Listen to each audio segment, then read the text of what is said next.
नमस्कार। जय मां शारदा। मैं पंडित विनोद मिश्रा ज्योतिष और हस्तरेखा के इस कार्यक्रम में आपका हृदय से स्वागत करता हूं। पिछले एपिसोड में हमने बताया हाथों के प्रकार के बारे में। आज हम चर्चा करते हैं अंगुलियों के बारे में, 5 उंगलियों के बारे में, जिसमें सबसे प्रथम स्थान आता है अंगूठे का। ये सामुद्रिक शास्त्र में अंगूठे का बड़ा महत्व है। इससे मानव की स्वभाव और उसके चरित्र के बारे में हम जानते हैं, और हमारी इच्छा शक्ति का केंद्र भी अंगूठा है, और इच्छा मानव का आधारभूत तत्व है, इसमें कोई दो राय नहीं। और बिना इसके हम कोई भी अध्ययन नहीं कर सकते सामुद्रिक शास्त्र में। और केवल सामुद्रिक शास्त्र में ही नहीं, बल्कि चिकित्सा विज्ञान में भी कहा गया है कि अंगूठा अगर फट जाए या उसमें से बहुत तेजी से, तीव्रता से रक्त प्रवाह होने लगे तो आदमी पागल तक हो जाता है। अब आगे चलते हैं। दूसरी उंगली, इंडेक्स फिंगर, जिसे हम तर्जनी उंगली कहते हैं, और ठीक इसके नीचे गुरु पर्वत होने के कारण ये गुरु पर्वत का प्रतिनिधित्व भी करती है, इसलिए इसे गुरु की उंगली भी कहा जाता है। अब ये ध्यान रखना आवश्यक है क्या इसका सिरा किस तरह का है, उसका झुकाव किस तरफ है, अंगूठे की तरफ है या सीधा गया हुआ है या मध्यमा की तरफ झुका हुआ है, ये इसका विशेष ध्यान रखना है। तीसरा नंबर आता है मिडिल फिंगर, आपका मध्यमा उंगली बोलते हैं, और इसके ठीक नीचे शनि पर्वत होता है, और हमारी भाग्य की रेखा भी इसी पर्वत पे आके मिलती है, इसलिए इसे शनि की उंगली भी कहा जाता है।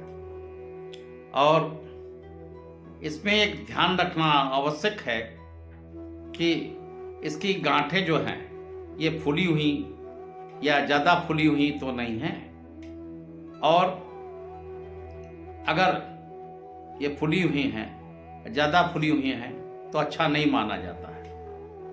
और अगर ये बृहस्पति की उंगली से अगर ये उंगली बराबर हो जाए, आमतौर पर ऐसा होता नहीं है, अगर बराबर हो जाए तो वह व्यक्ति आत्महत्या कर सकता है या उसकी मृत्यु स्वाभाविक नहीं होगी, ये खरी बात है। चौथी उंगली, अनामिका उंगली के, ये उंगली सूर्य पर्वत के ठीक ऊपर में स्थित होती है, इसलिए इसे सूर्य की उंगली भी कहा जाता है, और अंग्रेजी में इसे रिंग फिंगर कहते हैं। इसमें एक चीज ध्यान देने वाली बात है कि अगर इसका झुकाव अगर मध्यमा इस उंगली की तरफ अगर हो जाए इसका झुकाव, तो अच्छा है, देखा गया है। और अगर कनिष्का उंगली मतलब छोटी उंगली की तरफ हो गया, तब उस आदमी के गृहस्थ जीवन में अच्छा नहीं होता है, उसका गृहस्थ जीवन सुखमय नहीं होता है।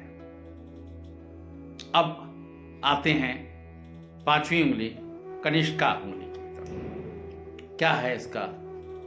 तो बुद्ध पर्वत के ऊपर ठीक ऊपर में यह स्थित होती है, इसे बुद्ध की उंगली कहते हैं, और इसका अंतिम सिरा सूर्य की उंगली का जो ये लास्ट पोर है, अंतिम पोर है, इसके बराबर आती है सामान्यतः। लेकिन अगर इसके ऊपर में चली जाए थोड़ा, तो ऐसा आदमी बड़ा सौभाग्यशाली होता है और अपने लगन एवं परिश्रम से बहुत उच्च पद और सम्मान प्राप्त करता है।